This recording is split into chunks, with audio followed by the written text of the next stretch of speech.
Shalom, salam sejahtera di dalam nama Tuhan Yesus Kristus. Salam jumpa kembali bersama Blessed to be a Blessing channel.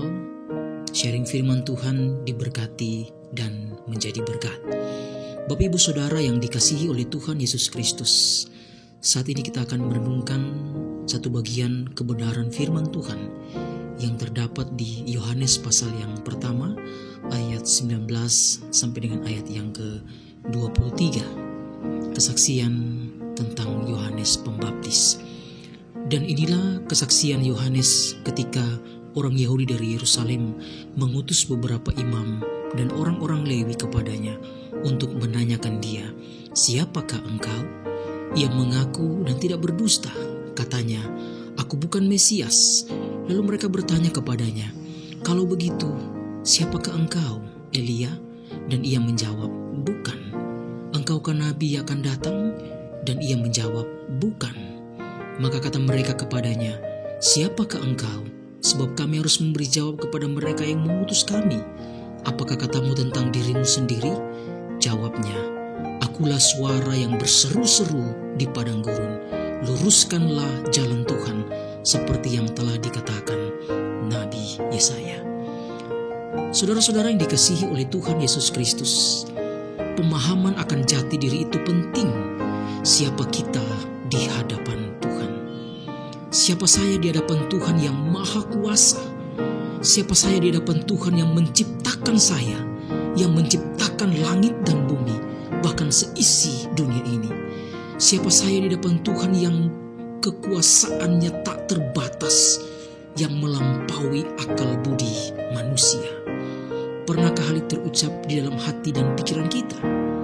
Ketika hidup ini sudah mulai meningkat status sosial, status kehidupan, jabatan, finansial, dan kita berkata ini karena saya, sehingga kita terkadang lupa siapa di balik semua keberhasilan kita. Kembali kepada pemahaman yang benar mengenai Allah yang hidup dan yang berkuasa dalam karyanya bagi dunia ini dan bagi kita umat manusia. Saudara-saudara yang dikasihi oleh Tuhan Yesus Kristus, siapa saya? Yesus mau menderita bagi saya. Siapa saya? Yesus mau disalibkan. Siapa saya? Yesus mau mati bagi saya. Setiap statement yang kita ucapkan menandakan integritas kita di hadapan Tuhan. Dan dalam konteks ini Yohanes Pembaptis menyatakan kebenaran yang mutlak tentang dirinya kepada orang-orang Yahudi yang pada waktu itu mengutus beberapa imam dan orang-orang Lewi yang bertanya kepadanya, "Siapakah dia?" Saudara, di ayat yang pertama, dan inilah kesaksian Yohanes. Yohanes mengaku dan tidak berdusta. Dia mengatakan dengan terus terang, pernyataannya konsisten dan tidak berubah. Dikatakan bahwa aku bukan Mesias, ayat yang ke-20. Kemudian dikatakan bukan juga Elia, ayat 21. Dan mereka bertanya, apakah engkau nabi akan datang? Dan jawabnya juga, bukan. Saudara, mengapa Yohanes tidak mengaku dia sebagai Mesias? Karena Yohanes memiliki pemahaman yang benar tentang Mesias. Secara etimologi, Mesias adalah gelar yang diberikan hanya kepada Yesus sebagai yang diurapi. Istilah Mesias dalam kata Ibrani aslinya Mesiak, yang sinonim dengan kata Yunani yaitu Kristos, artinya yang diurapi. Saudara yang dikasihi oleh Tuhan, kita kembali kepada latar belakang umat Yahudi.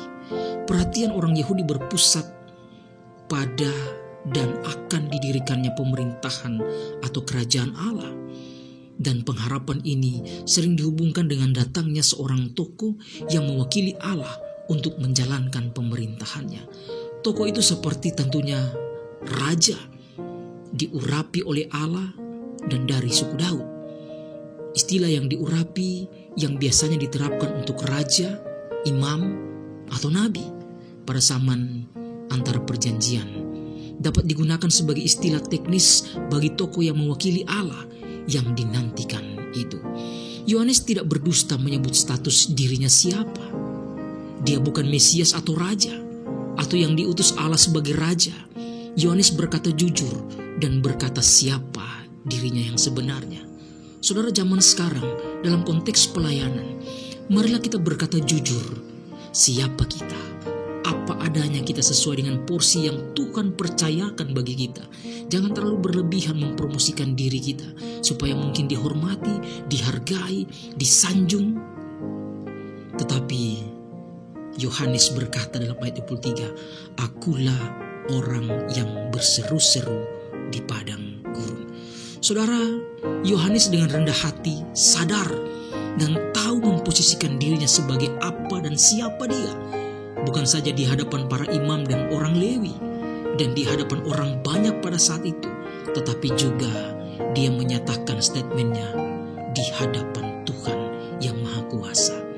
Saudara, Yohanes tahu dan sadar diri bahwa dia adalah orang yang berseru-seru di padang gurun. Luruskanlah jalan Tuhan. Sadar akan status ketika dipercayai dan melayani Tuhan.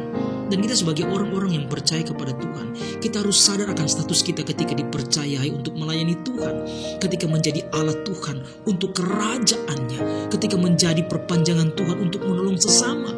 Kita hanya alat Tuhan yang Tuhan pakai untuk kemuliaan namanya. Dan kita belajar ada 3 teladan dari pribadi Yohanes Pembaptis. Yang pertama, Yohanes Pembaptis tahu dia siapa dan apa di hadapan Tuhan dalam ayat 20 dan ayat 22. Yang kedua, Yohanes Pembaptis tahu apa yang harus dia kerjakan. Dalam arti dia tahu tugas dan kerjanya itulah memberitakan dan mengkonfirmasikan nubuatan Nabi Yesaya di ayat yang ke-23. Dan Yohanes Pembaptis tahu siapa yang dia layani dan yang berkuasa, ayat yang ke-26. Nah, saudara dikasihi oleh Tuhan, pernyataan Yohanes, akulah suara yang berseru-seru. Suara merupakan wahana atau perantara untuk menyampaikan atau memberitakan firman. Dan firman itu adalah Yesus. Serukanlah bahwa Yesus adalah Tuhan yang sudah datang ke dalam dunia untuk mati bagi dosa-dosa kita. Dan dia bangkit dan naik ke surga. Saudara yang dikasihi oleh Tuhan, jangan sampai kita menjadi orang yang tidak sadar siapa diri kita di hadapan Tuhan. Jangan sampai lupa siapa kita di hadapan Tuhan.